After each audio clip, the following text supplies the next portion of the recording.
Somehow, Reg F returned. With the return of Regulation F comes the return of the Reg F meta. While there is certainly a standard meta base in Reg F, that means there are openings for some anti-meta niche Pokemon to take the competitive scene by storm. In today's video, I'm going to be going over some of these underused Pokemon. Dedicated trainers have been able to read the meta and use these Pokemon to great success in Regulation F, shaking up the meta as they go. So without any further ado, let's jump right into it.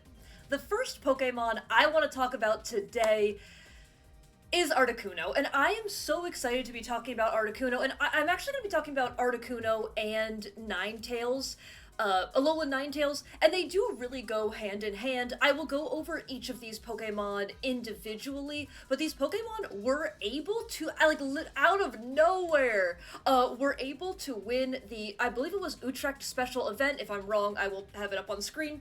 And so they won that event and then also got another top 8 finish at that event. And since then, we've definitely seen Snow kind of pick up a little bit. And these two Pokemon absolutely deserve a shout. And I'm going to kind of talk about why I think it was such a smart meta call and why I think Snow is so good in Reg F. And so I think the main thing is literally Ice-type damage. Right.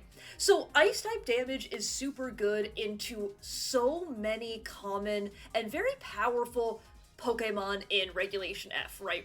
So we have Rillaboom is a huge Pokemon. Well, I mean, grass types in general, but specifically Rillaboom, Amoonguss. Being able to hit those super effective is massive. Being able to hit Raging Bolt super effective is really big. Being able to hit Tornadus super effective is really big. Being able to hit Landorus 4 times super effective is really, really big. And what you can do with Snow is, like, Terra exists, right? We are living in a Terra meta. So what you can do with Snow is if you can catch your opponent kind of out of position, you can force their Terra early on in the game, and then that takes any question mark out of the rest of the game, and then you can also adjust your game plan later on. Like, let's say they go Terra Fire to be able to avoid some Ice-type damage. Then, you just have your Hisuian Arcanine in the back, and you're just going to click Banded Rock Slide, right? Because Hisuian Arcanine was also on that Snow team as well. So I think that's a very, very important piece. Additionally, we do have the Snow Cloak, which, if Snow is active, this Pokemon's evasion is 1.25. So just having that chance to dodge literally every single attack, including Fake Out, is a very, very big deal on Articuno as well. It just gives you staying power. Like, to me, the thing about Snowcloak Articuno with Blizzard is you're just kind of, it's one of those things where you're just kind of putting the RNG in your favor. As long as you have Snow active, your Blizzards are 100% accurate, double connecting on your opponents every single time is a chance to freeze, and you have a chance to dodge, to just be able to do it again.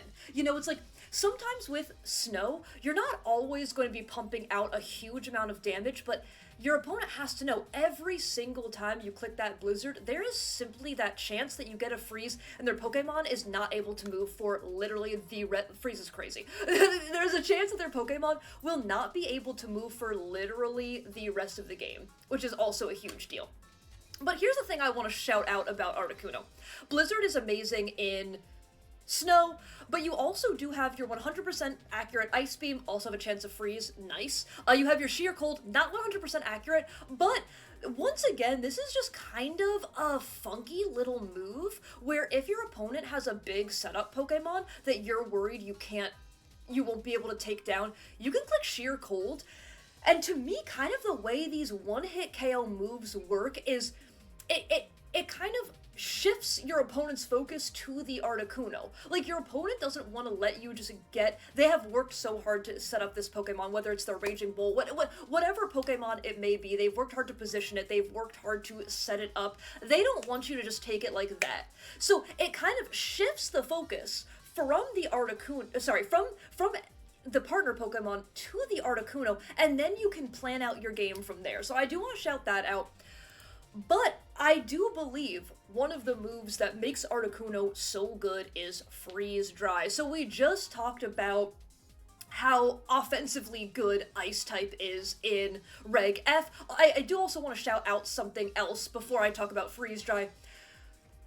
Defensive Terra Dragon is very common in Regulation F, and that's because in Reg F there's a lot of very common, what I call like elemental moves, right? So being a dragon type, you can resist water, you can resist fire, you can resist electric, you know, you resist grass, like you resist those kind of like what I said, like elemental moves. I know that doesn't really make sense, but in my head it does. So being able to resist those is a really big deal, because let's look at what Pokemon are common. Rillaboom, grass type damage. Raging Bolt, electric type damage. Gouging Fire, fire type damage. But the Urshifu, water type damage. Incineroar, fire type damage. But the really big one is that Ogerpon. So Ogerpon is a very, very common Pokemon running two moves. One, usually a grass type move, and the second, usually their secondary elemental move, and the two most common Ogerpons in Reg F are that Ogerpon Water and the Ogerpon Fire. Meaning you resist all of, like, the resistances are so good. A Dragon is a very good defensive typing in Regulation F. So being able to also hit the defensive Terra Dragons super effective with your Ice type moves is a huge deal as well. But I do want to talk about Freeze Dry. And so Freeze Dry is really, really useful because water types have always been very good in VGC, will continue to be good, and are good in Reg F, right? So this means you're able to hit Water Ogerpon 4 times super effective if they don't Terra. If they do Terra, you're still able to hit them super effective, so that's a very, very threatening move. Additionally, you're able to hit Urshifu Rapid Strike, which is Urshifu Water, super effective as well, another very, very common Pokemon, and a lot of Urshifu Rapid Strike, especially if they are something like the Scarf variant, will be Terra Water to 1, increase their damage output, and 2, take away their Fairy type weakness, as Flutter Mane is pretty common in Regulation F. So being able to hit that Pokemon even after Terra, super effective, is another really, really big deal. So I think it makes total sense why Articuno was able to win a regional level event. And I also am going to talk about Ninetales. Again, I think of them as a core, I think of them as a pair. And so the Ninetales that did win the special event, sorry, if I call it a regional, that special event was definitely a regional level competition, so if I call it a regional, I apologize, it is technically a special event, but won that special event, did run Blizzard, Moonblast, Veil, and Helping Hand. And so just stacking Blizzards, you actually have such a high freeze chance if your opponent is just letting you click Blizzard. Like, it's gonna get scary for your opponent very, very quickly. Then you also have the Moonblast, Fairy, just like I said, you know, Dragon's a pretty common defensive typing in Regulation F. The Moonblast does go really far as well, also being super effective into something like a Raging Bolt. Aurora Veil, you definitely want to increase the staying power of your team. I really like the Aurora Veil on here as well. And the Helping Hand is super interesting to me. So I like the Helping Hand on here because a lot of people don't calc with Helping Hand. You know, they have a very specific EV. They have very specific EVs to live, like, I'm just gonna throw things out there, you know. They have very specific EVs to live Articuno Freeze Dry, or Articuno Blizzard. But they are not calced to live Helping Hand Articuno Blizzard. Again, that's just an example. But I do think having Helping Hand can really, really throw off a lot of your opponent's calcs and be extremely useful. I will say, though, I do think that this Ninetales set, like, I do think you can mess around with this set a little bit and make it kind of what you want it to be. Because as we saw in Reg H, Encore and Disable, I'm not saying get rid of Aurora Veil. I would probably get rid of an attacking move, but just for this, Encore Disable feels incredibly good in Reg F as well. And then you could run something like this. There we go. yeah. So you could run something like Covert Cloak, right? This feels like it would be very good into a team like Bolt Balance, maybe. So you run Covert Cloak because Bolt Balance definitely wants to be able to fake you out with either Incineroar or Rillaboom, set up with their Bolt, protect, pivot out, go for, I'm not saying it's always going to be exactly that gameplay, but go for that gameplay style, right? One, Covert Cloak, they are not able to fake you out. They have to knock you off in order to fake you out, right? So not already you get to diffuse a little bit of the pressure. And then second, if they want to go for a setup move, you can decide if you want to Encore them and then you can disable, or if they go for an attack move right away, you can disable that attack move.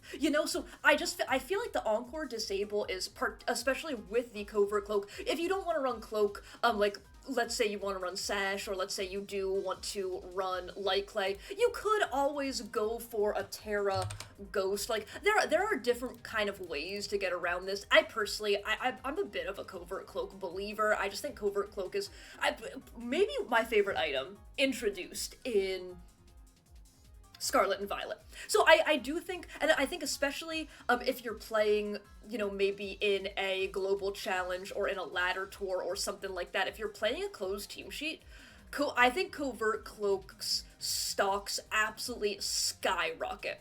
So I do think that Encore Disable is really good into like Bolt Balance stuff and everything like that. And again, I think having a Fairy type to also be able to absorb some Dragon type damage is also a very, very big deal.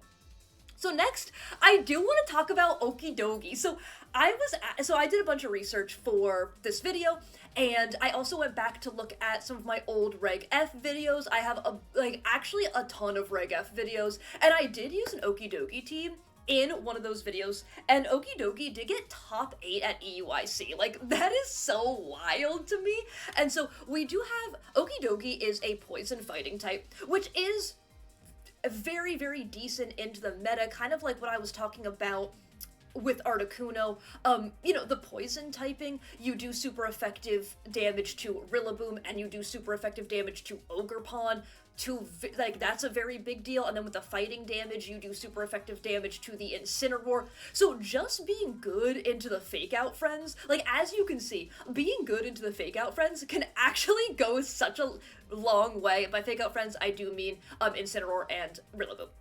So you're good into both those. You have the ability Guardog, and what Guardog does is immune to Intimidate. Intimidated +1 attack. Cannot be forced to switch. The latter part doesn't matter as much. We don't see Roar. Well, we see it sometimes, but not a ton.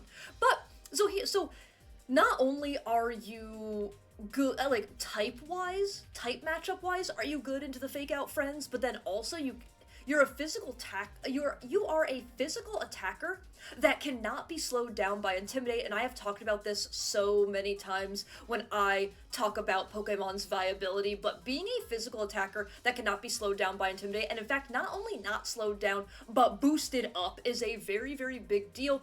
But it is important to note, this says immune to Intimidate. Intimidated +1. So this does not act like something like a Defiant or a Competitive, right? So let's say an opponent goes for Bleak Windstorm and you get a speed drop. That speed drop stands and you don't have, none of your other stats move, right? That speed drop stands, none of your other stats move.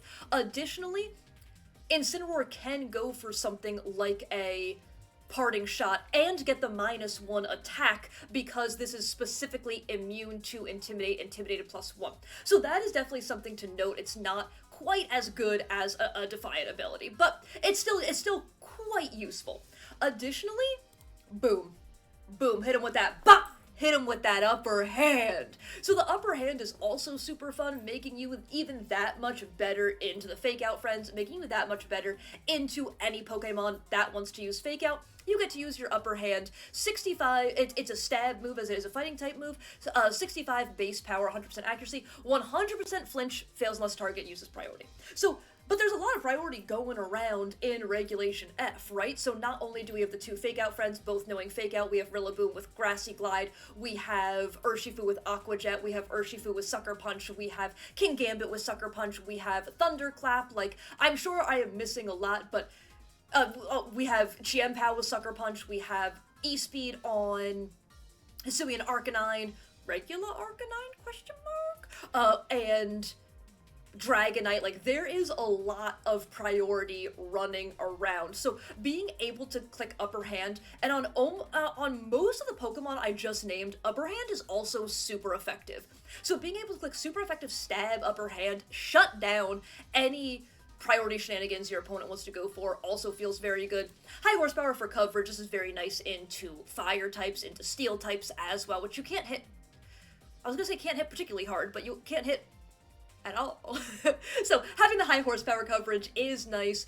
Big Drain Punch. Getting a Drain Punch off into an Incin is a really big deal. You have the Assault Vest to make you bulky, so you just make yourself a menace getting HP back, and then you can also hit with the huge Gunk Shot. You know, we're a little bit scared of the accuracy. We're a little bit scared of the Gunk Shot accuracy here. Only being 80% accurate, definitely a little scary, but you have a 30% chance to poison as well, further whittling down your opponent's HP, and it is a massive 120 base power. Being super effective onto Rillaboom is a really big deal, and being super effective onto the Ogerpons is a equally as big deal. And we're actually going to see how good poison typing is, because the next Pokemon I am going to talk about is this Glimmora, and Glimmora did get top 8 at the Knoxville Regional Championships. Glimmora also has a, like, if you just kind of look at top placing teams, like, might not be top 8, but, you know, top 16, top 32, like, Glimmora is hanging out.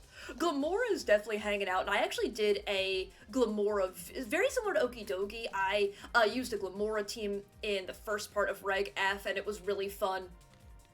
Meteor Beam, having this kind of coverage on the Glimmora, similarly to the Okidogi, just with a different secondary typing, but being Rock Poison, again, same thing stands as with the Okidogi. You are very good into the Fake Out Friends. You can click Meteor Beam into the Incineroar, you can click Earth Power into the Incineroar, you can click a huge Sludge Bomb into something like a Rillaboom, also into Mons like, Ogerpon, there we go. Also being able to click that into Mons like Ogerpon. Additionally, having Spiky Shield is very scary for physical attackers. There's some fun mind games that can go on with Spiky Shield. Like, let's say your opponent does lead one of the Fake Out Friends, and you think they're gonna fake out your other Pokemon, or they're gonna predict that you're gonna Spiky Shield because Spiky Shield is so obvious. You'll get chip damage on their physical attacker, all that kind of stuff. That means you can actually play it a little bit aggressive and just go for a big Meteor Beam, catching your opponent off guard and maybe just picking up one of their Pokemon literally immediately turn 1, putting them on the back foot from the start. Additionally, Toxic Debris is a great ability. We definitely have some very, very, balance-heavy teams that really do want to be faking you out, pivoting, swapping, looking for that perfect board position, clicking Calm Mind, swapping out again, clicking Fake Out, clicking Protect. But by setting up your Toxic, by having your Toxic Debris set up, that actually, really kind of hurts your opponent's ability to freely swap, because those swaps no longer are free as your opponent's getting poisoned, and they really want to be swapping out a lot and be looking for that board position, so getting a poison and being able to whittle down your Pokemon little by little, also breaking focus sashes as you go, is a very, very big deal. Glimmora, at least, you can let me know what you think in the comments down below, but Glimmora, at least for me, is one of those Pokemon that I just find to be a pain to go up against, you know? Especially if your team relies on physical attackers and you don't have a poison type waiting in the back to be able to soak up the Toxic Debris. It just feels like you whittle away, but at the same time as you're whittling away, you are letting the Glimmora just lay more and more toxic spikes. And so I think having Okidogi and Glimmora on this list really, really prove how good Poison type is and how good a Pokemon can be simply by being good into the Fake Out Friends. Like, of course, Okidogi and Glimmora are good into far more than that, but at a very, very surface level, they are very good into those two Pokemon. Okay, next, Gyarados is actually one of the more unexpected Pokemon I have on this list, and Gyarados did get top 32 at the Portland Regional Championships. And Gyarados is just kind of one of those fun, supportive Pokemon that I think can fill a specific niche. I really like the Gyarados because, one, I think Intimidate is very useful. We have lots of Ogerpons running around, we have lots of Rillaboom, lots of Incineroar running around, lots of, Gouging Fire running around, Chiempao running around, all those types of Pokemon, and being able to get an Intimidate on any of those physical attackers is a huge deal. You can also intimidate the Urshifus. You know, if they are not clicking their, if they're not clicking their crit move, then the Intimidate is also quite useful there. But running a Waterfall, Thunder Wave, Taunt, and Helping Hand. So this is 100% completely a support set. 100% a support set. But I do want to shout out how heinous of a combination T-Wave and Waterfall is. You are just saying, okay, opponent, don't move. I will pick one of your Pokemon, and you will not move again. Because you get to click the Thunder Wave, right? Slow down their Pokemon, and then have the ability for your Gyarados to outspeed, and then you also have the 20% flinch chance. So it's just like the chance of your opponent not moving is really, really painful. Additionally, I think Taunt is quite good here, especially a non-prankster Taunt, because this will work on dark types. So let's say you're going up against a Farigiraf that is Dark Terra. So you can still taunt that Farigiraf, and then the Farigiraf can no longer set up Trick Room. You can taunt Porygon too, like I think that's a very big deal. And then again, the Helping Hand, being able to, similarly to when I was talking about the Ninetales, like Helping Hand just messes with so many calcs, right? So you have your Gyarados out here, you can have it next to one of your setup mons, and then, so let's say you have it next to something like a Raging Bolt. So you're set up with your Raging Bolt, you're a +2 special attack, and then you get to click the Helping Hand button, throw out a huge Dragon type attack, and maybe it wouldn't have picked up the KO before, but it does with the Helping Hand. So I do really like Helping Hand on this set as well, and we are rocking the Aguav Berry just for some more staying around power. I really like the Terra Ghost on here. This way you get to have the Aguav Berry, so you still have your recovery, but you're also immune to Fake Out, making the Fake Out friends even more useless. I do think that is really, really useful. And Gyarados is just one of those sneaky support Pokemon that you may not have thought of first, but if you come up against a support Gyarados and you do not have a good way to take care of it, this Pokemon will be an absolute menace. Additionally, Gyarados being immune to ground type attacks can be very, very useful for team synergy, as a lot of Pokemon you may want to be using are weak to ground type attacks. Like if you want to have an Incin and a Raging Bolt on your team and a I forgot that King Gambit on your team, or whatever it may be. There are lots of Pokemon that are weak to ground that are very, very popular in Regulation F, so knowing that you have a swap in, I think, is a really huge deal.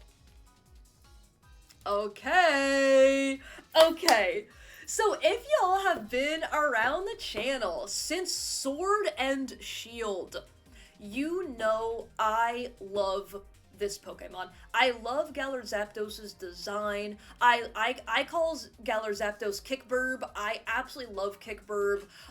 Huge fan. And seeing Kickburb do well. So Galarian Zapdos did get 16th at EUIC. Yes, we love to see it. Also got 26th at the Vancouver Regional as well.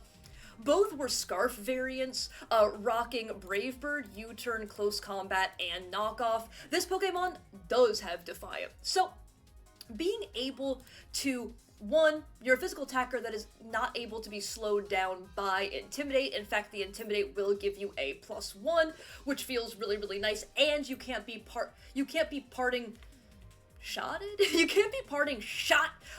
to also decrease your attack, because they will be boosting you so much more, because Parting Shot also decreases your special attack, so they will be boosting you so much. Also being able to rock Brave Bird being super effective into those grass types I was talking about, being super effective into Ogerpon is a very, very big deal.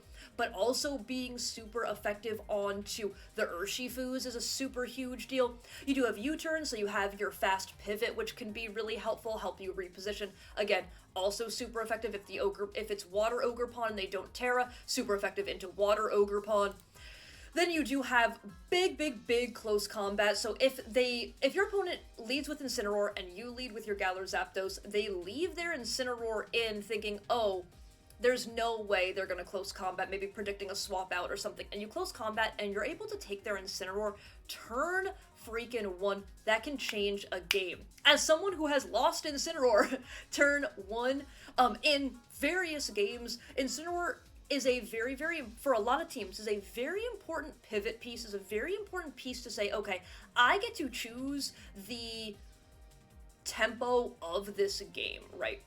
Like, I can slow the game down with Intimidate. I can slow the game down with just Incineroar's sheer bulk. I can slow the game down with Fake Out and Parting Shot. So, being able to take that piece immediately is a huge deal. Then also having knockoff is really nice. Being able to knock off a Pokemon like Porygon 2, No More Eviolite is a huge deal. Being able to knock off or hit any Psy-Spam users for super effective. Psy-Spam did do quite well in the first part of Reg F, and you know what I have to say about Psy-Spam. Psy-Spam will always find a way, so you are weak to the Psy-Spam, so knowing that you can hit a powerful knockoff is a really big deal.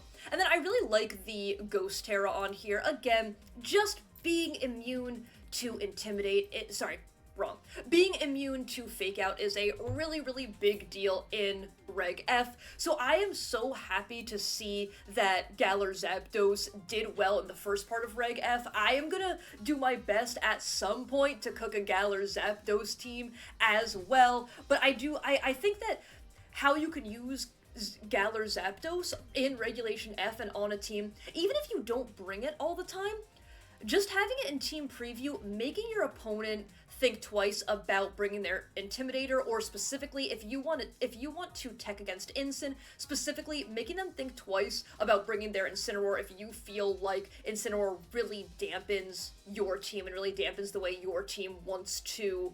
Oh, well played, Incineroar. Really dampens the way you want to run your team. So, I absolutely had to give Galar Zapdos a shout here. If there's any Pokemon you would like me to talk about, please let me know in the comments down below. I definitely plan on making multiple of this style video. I think that while there's certainly a meta in Regulation F, I think there is absolutely room to maneuver. There's absolutely room for you to find some places to maybe use some less common Pokemon and really get those Pokemon to shine. So I do want to say thank you all so much for watching. I really do appreciate it. If you did enjoy this content at any time, please feel free to leave a like, comment, and subscribe to the channel. I would very much appreciate it, and I will catch you in the next one. Okay, bye!